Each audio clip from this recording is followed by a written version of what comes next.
Hey everyone, it's Tom Seymour from VHS Massacre. I don't always do game reviews, but when I do, it's retro game reviews. So today I'm looking at the Jaleco Collection Volume One. So let's take a look at it. This is from an earlier trailer of the Jaleco Collection One. This is the home games. This is not the arcade version.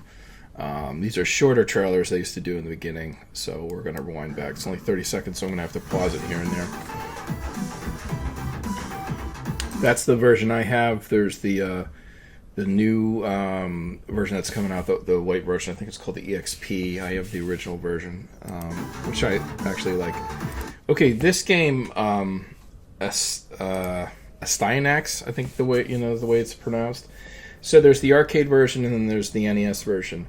I played them both. I beat them both. Frankly, I like the NES version. It's got a lot more character in the graphics.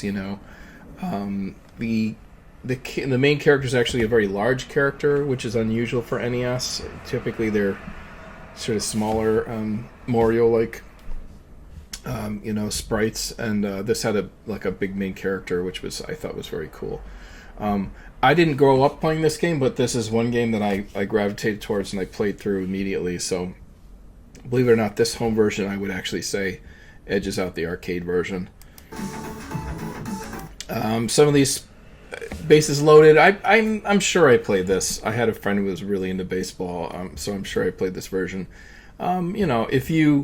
It's probably going to come down to if you played this as a kid, then you're going to like this. But I can't imagine just loving this based upon what it's like.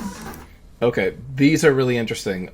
Brawl Brothers, and there's another version of this, slightly different version. I think Tough Turf, I think it's called. I think it's in this collection.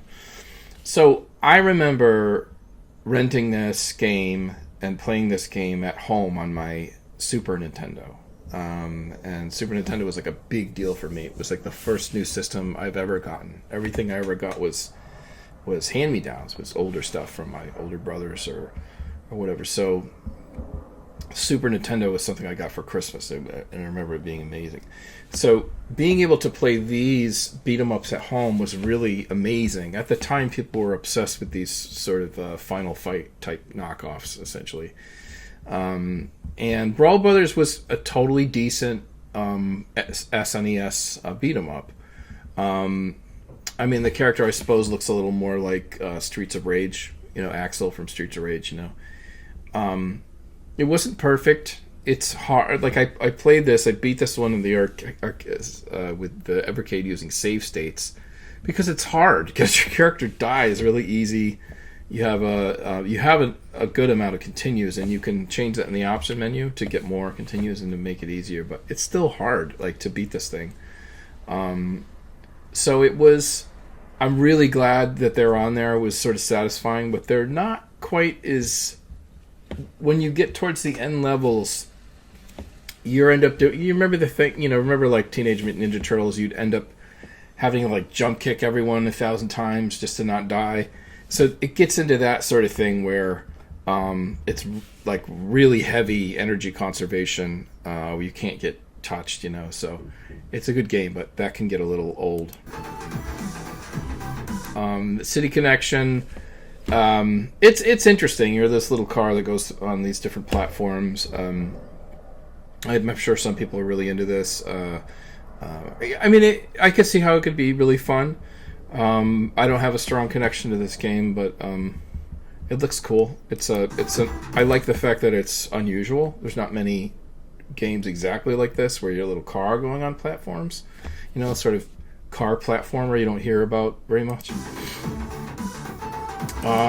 Earth Defense Force. I think this is a pretty famous shmup.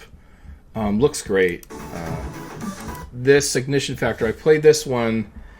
I thought I was going to love this, and I just found it to be just kind of okay. It was a little hard for me to get into, but I love the graphic style. Looks great. I believe this is another SNES title from Jaleco. Operation Logic Bomb. I might be the best game on this cartridge. It's like, it really is like, people talk about these hidden gems. It really is kind of a masterpiece. It's not, I would say it's almost as good as Super Metroid. I know some people are going to say, I'm crazy or whatever, but I really thought it was great. I love the storytelling. It's storytelling. I'm a filmmaker, right? So watch VHS Massacre on Peacock TV. Anyway, it is, the storytelling is through visuals, not through a lot of text. So they'll have these cutscenes, and you'll see characters and scientists do these experiments, and it's like, it's very cool. I love the mystery of it. It's really well done. I was really surprised. It took a little time to get into it, because you think it's a simple. You think it's going to be something like Heavy Barrel that you could just like blast your way through, but it ends up being slightly labyrinth based, and you have to flip different switches and get different items and stuff like that. So but a really nice mix of action and problem solving. So wonderful game. This is the other one, Rival Turf. This is by obviously by Jaleco. This is another fun one. I played that one more, actually. The Rival Turf, I think I played more than the previous one. It's a lot of fun. Again, like you can blast through the first 2-3 rounds, but as you get into the later rounds and you're doing the energy conservation thing, I think I got spoiled by like Final Fight Arcade. Just like popping the quarters in, But these games were designed for home platforms, so they didn't want you to blast through the game in one night. They wanted you to be able to play this over like a month and maybe never beat it, So they had to set it up in a way for it to be very hard towards the end level. So it totally makes sense. I'm just spoiled by the arcades, Super Goal 2, I'm sure it's good. I was never a huge soccer fan, but this looks pretty good. Totally rad. It looks like an NES format.